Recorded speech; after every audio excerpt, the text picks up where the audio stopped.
there caught on fire because it didn't let the fumes out properly after it fueled up. And then the station itself caught on fire. That one had a cannon shot through it at one point, so a lot of them had really bad luck out there. Yeah. Here on the left-hand side, you can see 2 cedar trees that had been broken off in a windstorm that we had back in 2006. There's also a tree on the right-hand side that was lifted out of the ground during the same windstorm. Within the 48-hour period, the windstorm, which was nicknamed the Stanley Park Blowdown, actually lost more than 10,000 trees just here inside the park alone. So it was a very difficult time inside the park. And the park was closed for, I think, nearly 2 months while they did all the repaving and picking up everything that they had here. It was the first time the park was closed since 1962. When they do close the park every now and then for things like marathons, but it's only for a couple hours, but the park has only during that windstorm been closed for quite some time.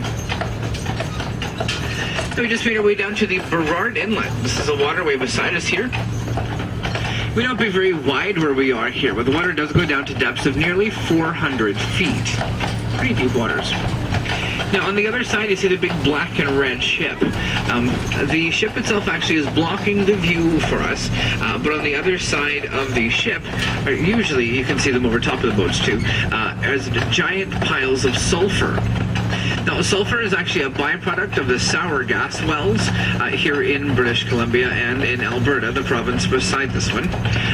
You might be able to see them as we go down a little bit further behind us. So they're really, really bright yellow.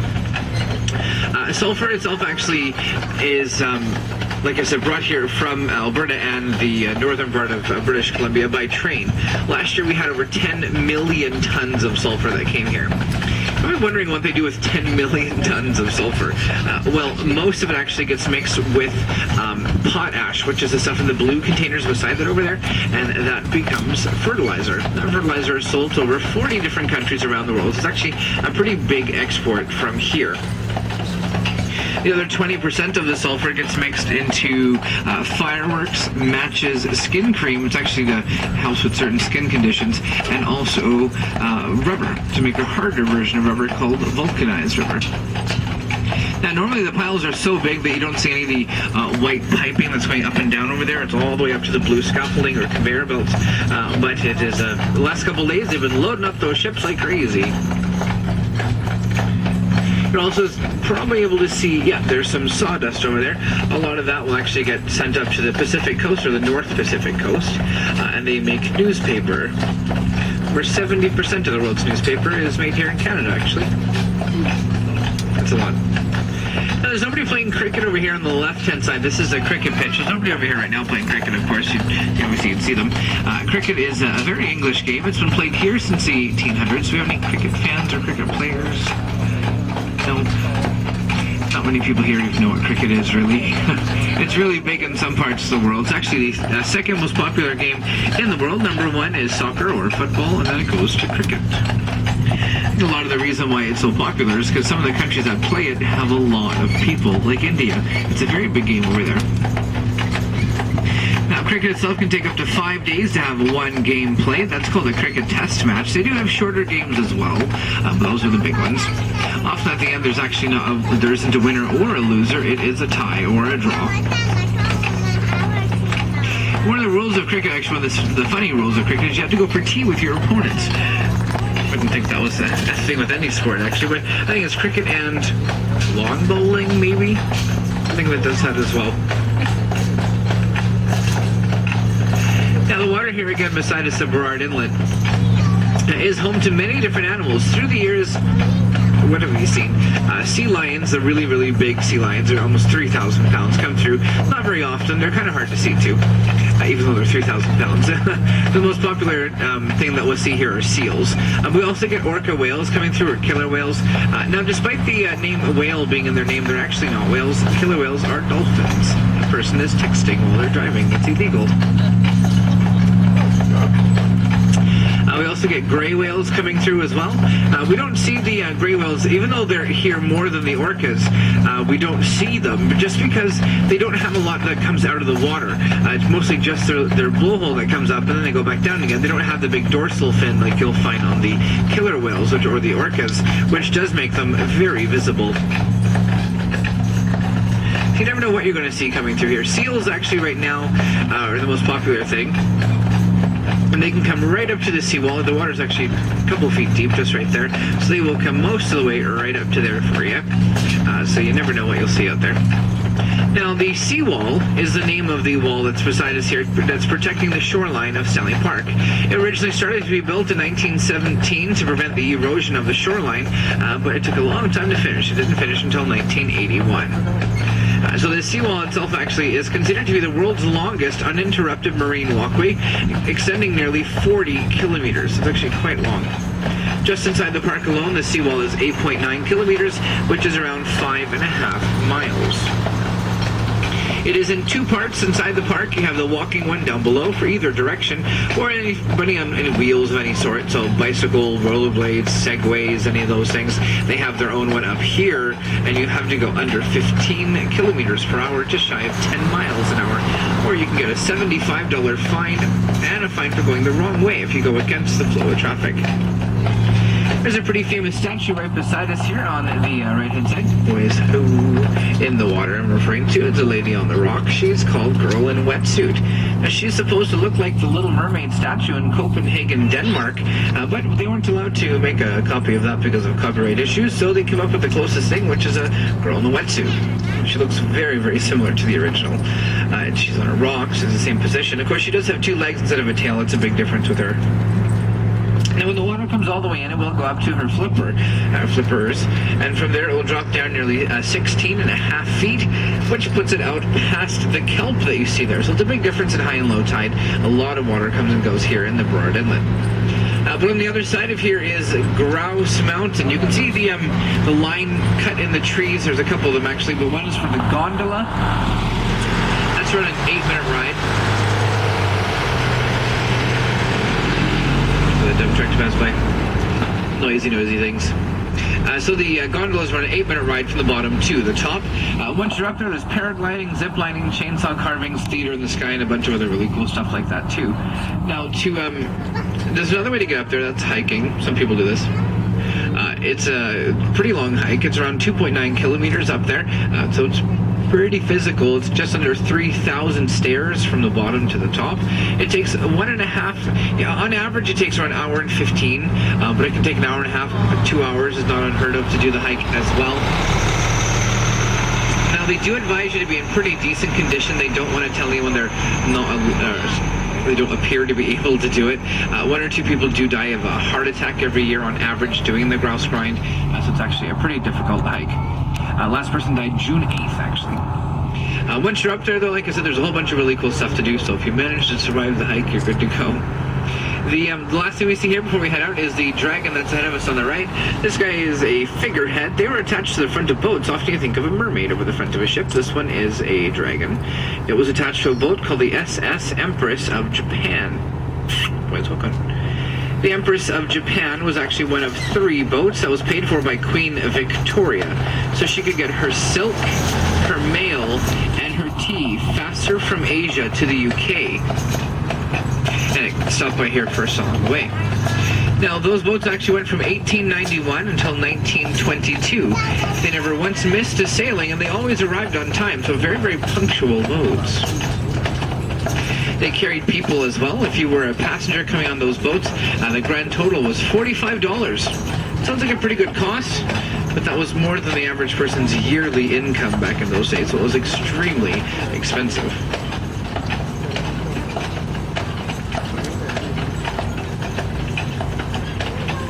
There's a bridge just to the right. That's called the First Narrows Bridge. This bridge opened up in 1938 as the longest suspension bridge in the British Empire. That's classy, peeing in the bush.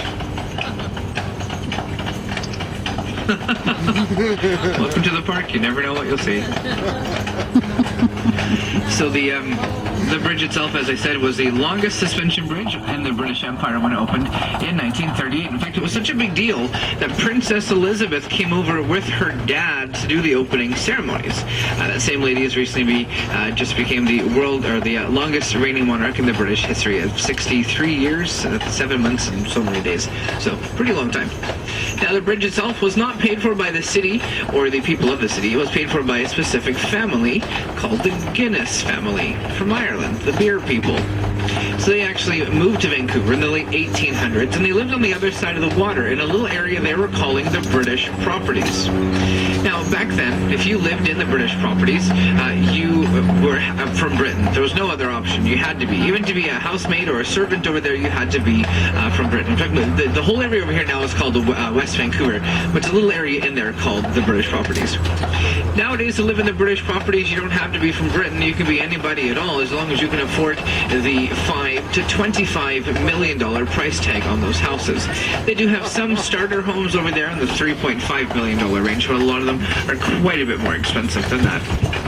So the bridge was built to connect Vancouver and the British Properties. After 40 years of negotiations with the city finally said you can go ahead and build the bridge if you want to pay for it yourself. So that's where the bridge comes from. Now, it does have a nickname, the Lionsgate Bridge, in reference to the two tallest mountains here called the Lions. That is just its nickname.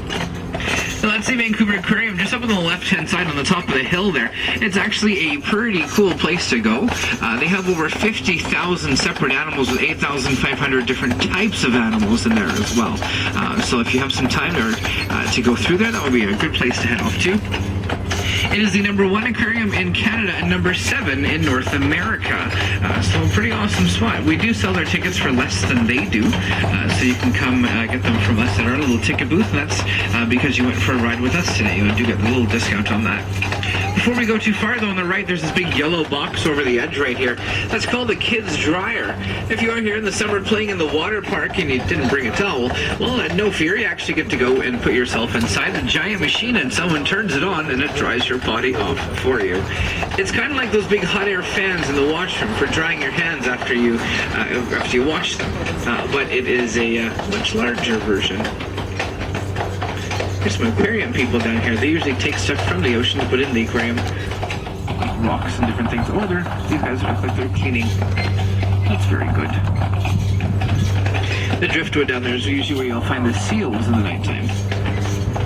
Now, across the water from here, where the big gray ship that's coming to the harbor is, you can just see the little tiny piles of sulfur. Usually those are huge, very, very, very high, but it's mostly here now between here and probably somewhere in Asia. It mostly goes over there and gets processed. Boys, ooh. Behind us, to the right, is the city of North Vancouver. You can see across the way. So there are there's 5 different cities of Vancouver. The actual Metro Vancouver is made up of 21 different municipalities. 5 of them have the word Vancouver in the name. So there's West Vancouver, North Vancouver, and Vancouver. And then there's the district of West Vancouver and the district of North Vancouver. Both of those are much smaller than the big city of Vancouver on the other side. So that's North Vancouver across the way. Now, you may be able to see, depending on... it's a little bit difficult to see, but way back behind us to the right hand side there's actually a bridge going from North Vancouver up and over the water back down to the east side of the city of Vancouver. So you should be able to see it there. Quite so fun. Now, that bridge is actually called the Second Narrows Bridge and is the 3rd bridge built in that specific location. The first bridge built over there was opened in 1925.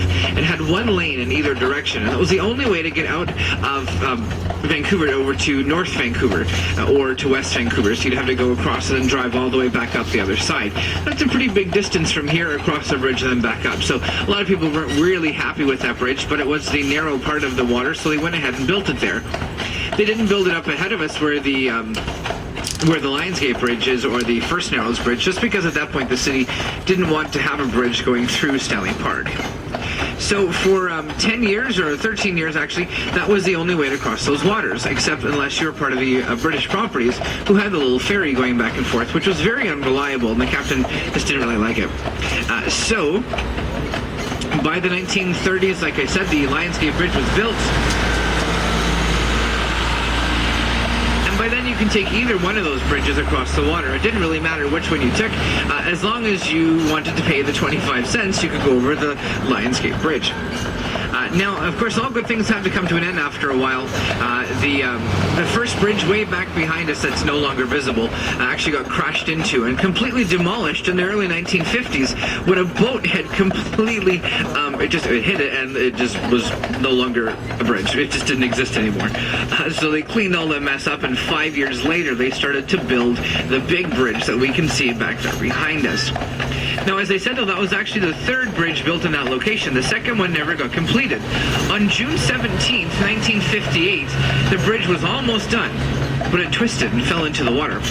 What happened, even to this day, is Vancouver's largest engineering accident, with 19 people dying on site within 2 days, and 87 more people getting tossed into the water, being severely hurt, some of which died later from complications of the same accident. What happened was the bridge was built out of steel that was far too thin for the job, and it wasn't even able to withstand its own weight, so it twisted and fell right into the water. It was the fifth span of the bridge that gave way. Well, they found out the issue, of course. They did complete the bridge by 1960, and it opened up. Then, in 1994, it was renamed the Iron Workers Memorial Second Narrows Crossing, and that's the name the bridge has over there today. Now, both of those bridges, the one ahead of us and behind us, were both built from parts that were made here in Vancouver. It's not really all that interesting, I know. But the same company, just a year before the Lions Gate opened up, had completed the Golden Gate Bridge in San Francisco as well. So that bridge was built right here in Vancouver, then shipped down to San Francisco, and put together. So that's actually a Canadian bridge. That company, the Dominion Steel Company, was in full go until the early 1980s when they shut down, and the building itself, a very large building, had been turned into a movie studio. And even to this day, it is the largest movie studios in North America, and appropriately called Bridge Studios.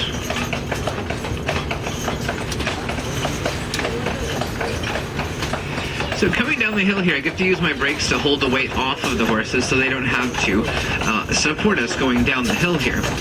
Now, I can't use my brakes to stop my carriage. That's not what they're for. The brakes are meant to slow the vehicle down. Right now, if I put my brake on, watch. So I'll push my brake really hard. They just pull right through. You can hear them squeaking with them pushing so hard. So they're very strong animals. That's what they're for, to pull heavy weights. So if the weight gets heavier, they pull harder. To get the horses to stop, of course, we need to use the word whoa, or whatever other word you taught your horses to use to stop. So if I just say the word whoa, nothing happens because I didn't tell them to. I'm just saying it in conversation to you. So to get the horses to stop, we always use the word boys in front of any of the words we want them to adhere to. So we'd say the word boys, whoa. And that's the difference in them stopping and not stopping. So it's pretty good. Boy, it's so fun. So they do know when I'm speaking to you, and they know when I'm speaking to them because of that magical little word boys in there. Alright, so when this car passes here, we will get into the other lane. Alright, boys, over.